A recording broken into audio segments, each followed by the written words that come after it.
Prezadas amigas, prezados amigos, como estão todos? Tudo bem? Hoje nós vamos conversar sobre o capítulo 16 do Evangelho segundo o Espiritismo, não servir a Deus e a Mamon.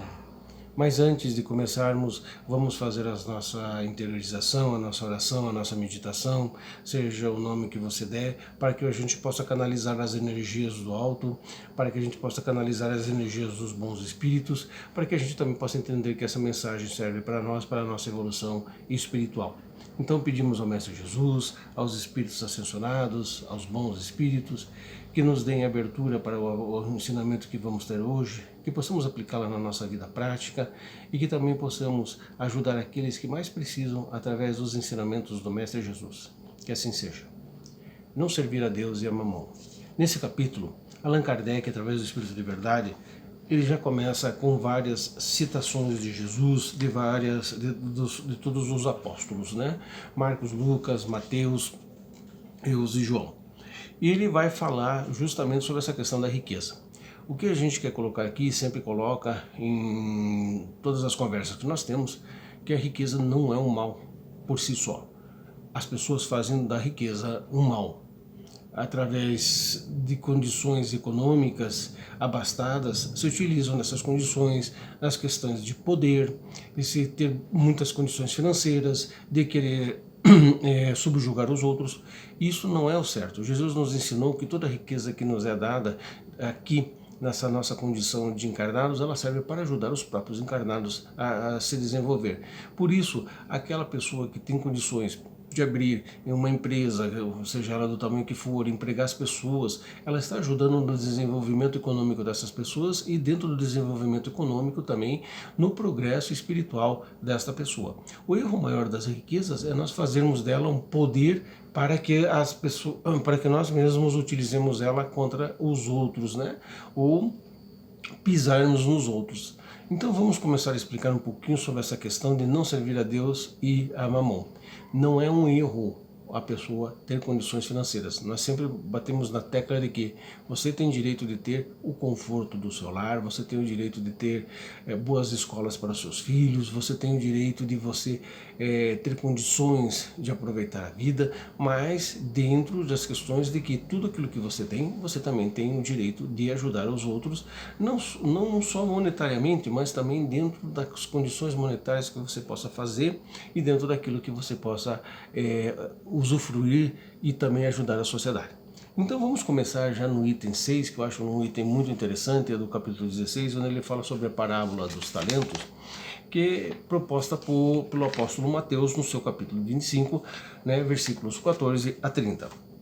O Senhor age como homem que, tendo de fazer uma longa viagem fora do seu país, chamou seus servidores e lhe entregou seus bens. E tendo dado 5 talentos a um, 2 a outro e 1 ao outro, segundo a sua capacidade, a capacidade diferente de cada um, logo partiu. Aquele, pois, que havia recebido 5 talentos, foi-se embora, negociou esse dinheiro e ganhou outros 5. Aquele que havia recebido 2, ganhou da mesma forma os outros 2. Mas aquele que havia recebido apenas um, cavou um buraco na terra e lá guardou o dinheiro do amo. Muito tempo depois, tendo o amo voltado, chamou seus servidores, para que lhe prestassem contas. E aquele que havia recebido 5 talentos veio e apresentou outros 5, dizendo: Senhor, vós me colocastes 5 talentos nas mãos, e tendes aqui mais outros 5 que ganhei. O amo respondeu: Bom e fiel servidor, porque foste fiel com pouca coisa, dar-vos-ei outras muito mais.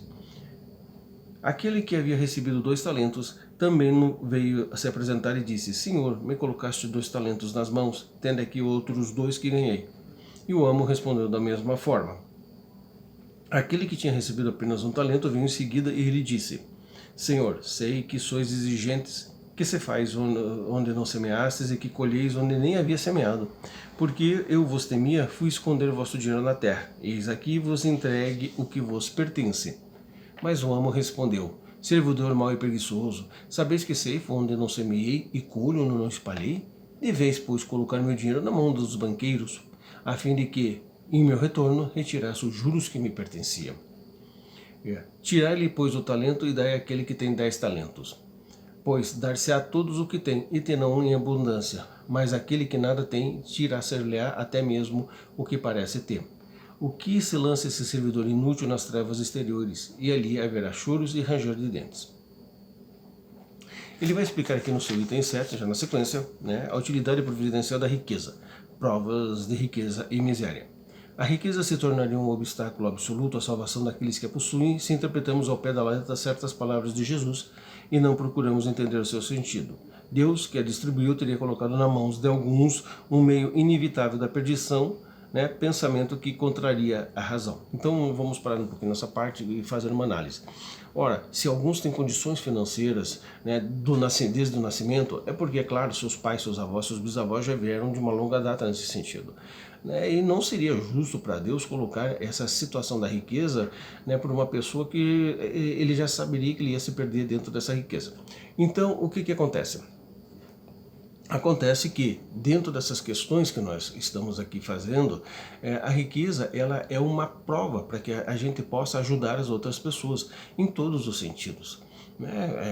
Você abre uma empresa, por exemplo, e contrata funcionários, você está ajudando esses funcionários a sair do desemprego, de ter uma condição melhor de vida, de procurar progredir profissionalmente em todos os sentidos.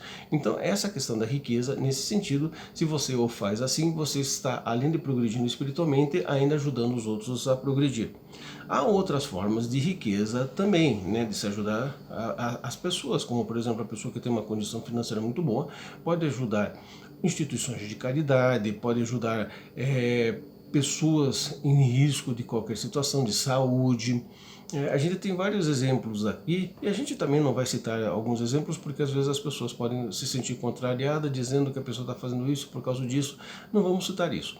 Mas a prova da riqueza é uma das provas assim mais difíceis para o ser humano, porque riqueza sempre se tem o viés de um poder. E o poder por si só subentende-se que subjuga as outras pessoas. Por isso que o ser humano vem nesta prova da riqueza para poder ajudar os outros, para poder também se ajudar, para poder melhorar. Na continuação, né, ele vai dizer, a riqueza, sem dúvida, é uma prova bastante arriscada, mais perigosa do que a miséria, em virtude das incitações, das tentações que oferece e da fascinação que exerce. É o supremo incitante do orgulho, do egoísmo e da vida sensual. É o laço mais forte que prende o homem à terra e desvia os pensamentos do céu. Sem dúvida, né? Quantas pessoas, infelizmente, têm condições materiais, têm condições financeiras, e o que a gente vê nas notícias que se apresentam todos os dias? Pessoas que acabam se utilizando desse dinheiro para ter carros com motores poderosos, acabam batendo, matando as outras pessoas através do atropelamento, vivendo uma vida mundana, né, passando noites e noites bebendo, se prostituindo, gastando dinheiro à toa. É claro que a gente sempre sabe que há muito mais pessoas boas que se utilizam do seu dinheiro para fazer coisas boas. Mas esses nossos irmãos, infelizmente, ainda nos causam uma tremenda tristeza por usarem os bens materiais dessa forma. E Jesus vai nos dizer, nossa, é uma prova estritamente perigosa, nós temos que saber utilizar essa forma da riqueza. Também a gente tem que entender de que muitas pessoas às vezes pedem, né? Eu gostaria tanto de ganhar na loteria, eu gostaria de ganhar isso, tantos milhões. Mas será possível que a gente teria realmente essas condições de mantermos esse dinheiro, de utilizarmos esse dinheiro do melhor modo possível e fazer com que esse dinheiro renda coisas no banco espiritual, né, no banco da espiritualidade para a melhoria das pessoas? Ou será que a gente só utilizaria para nós mesmos através de uma folga prolongada para o resto da vida, sem nada fazer, somente viajando, comendo e gastando? Né? Quantas pessoas perderam dinheiro nessa situação? Ganharam na loteria e não se utilizaram do melhor modo possível. Pelo menos se perdessem o dinheiro, se perderiam ajudando as outras pessoas e não gastando em si próprio. Então a gente vê que a situação aqui da riqueza e da pobreza realmente é uma situação difícil para todos nós. As pessoas que não têm condições financeiras vivem, né, de ajuda das outras pessoas. E nós já deveríamos, dentro do nosso conhecimento espiritual e das vezes que nós já andamos por este e por outros planetas, já termos uma evolução espiritual de ajuda às outras pessoas. A gente não precisaria ter pessoas morando em situações de risco, passando necessidades, falta de alimentação, vivendo na marginalidade. Então tudo que está acontecendo aí no nosso mundo realmente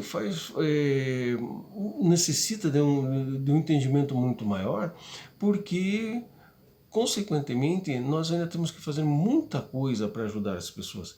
A gente vê que pessoas com menos condições financeiras ajudam muito mais, infelizmente. Não estou dizendo que são todas, é claro que não.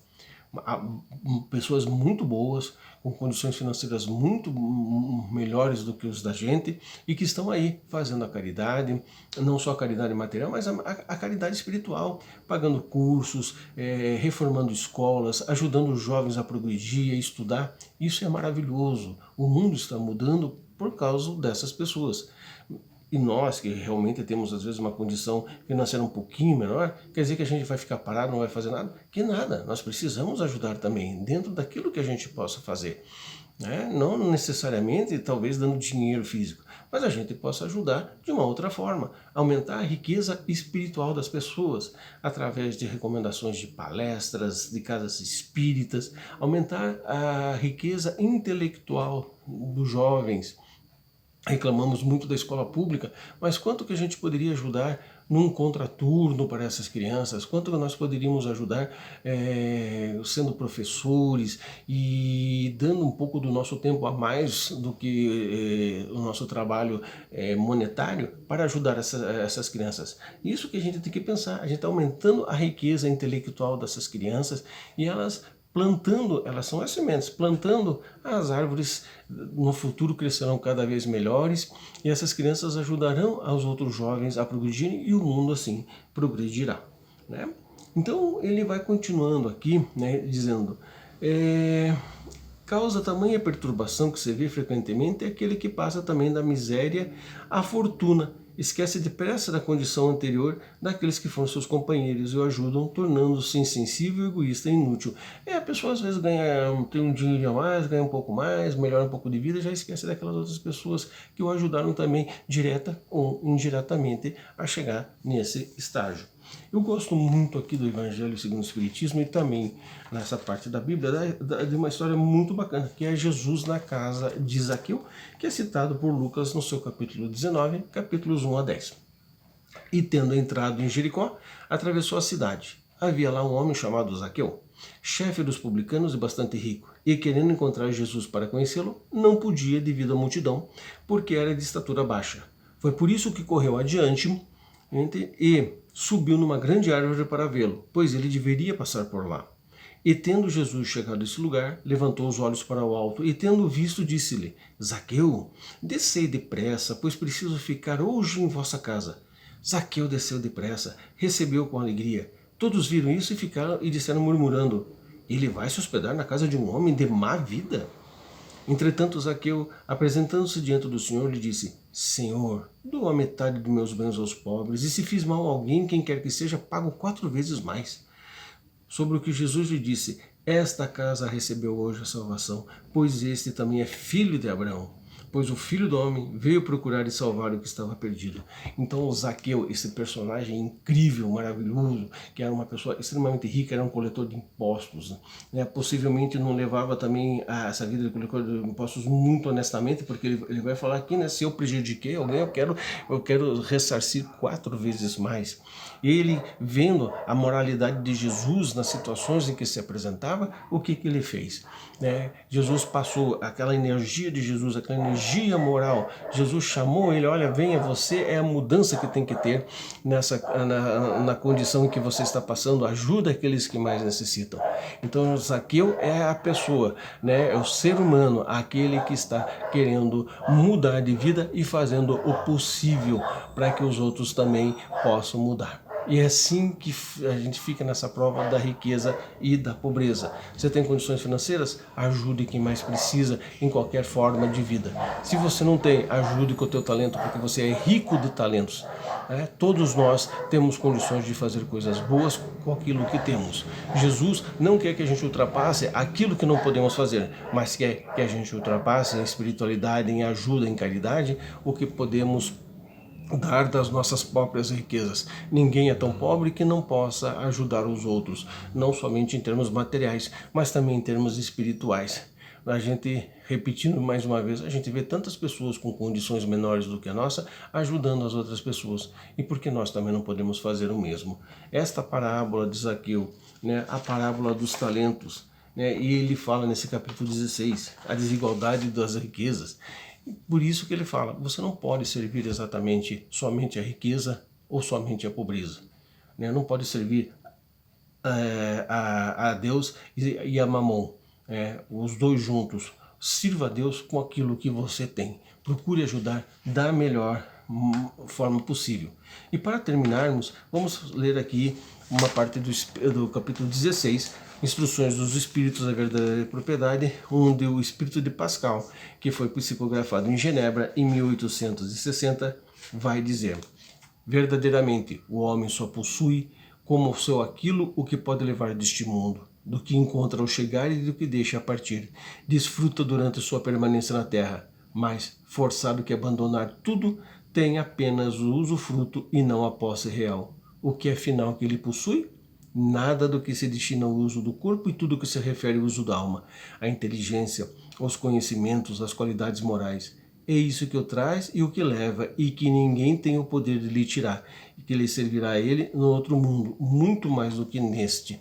Por isso que Jesus, através dessas parábolas dos talentos, dessas parábolas que ele nos deixou tão grandemente, num grande ensino, ele vai dizer, né, através do apóstolo Marcos: por que você se preocupa com o dia da manhã, sobre o que você há de vestir, o que você há de comer? Olha os pássaros do céu, eles não plantam, eles não fiam, e Deus, em toda a sua sabedoria, não deixa eles passar necessidade. Olha os lírios do campo, né, que hoje ele nasce, cresce, fica belo, e nem Salomão, em toda a sua glória, se vestiu com um desses lírios. Né? Por que você se preocupa com o que você há de se vestir, há de se comer? Olha a erva que nasce, hoje nasce bela, formosa, amanhã vai secar e será queimada. Então nós temos que entender que a nossa verdadeira riqueza é a riqueza espiritual. Essa riqueza em que nós vamos levar para o mundo espiritual, e lá vamos fazê-la com que ela progrida mais, 20 vezes mais, desde também que a gente utilize essas nossas riquezas espirituais a favor do próximo, a riqueza material a favor do próximo. E nem por isso você vai ficar menos desvalecido de dinheiro, menos desvalecido de coisas materiais. Porque no fundo, nós só voltaremos com o nosso espírito, e até o corpo físico vai ficar por aqui. Paz e prosperidade a todos. Muito obrigado e até uma próxima oportunidade, se o Mestre Jesus nos der o aval da nossa presença.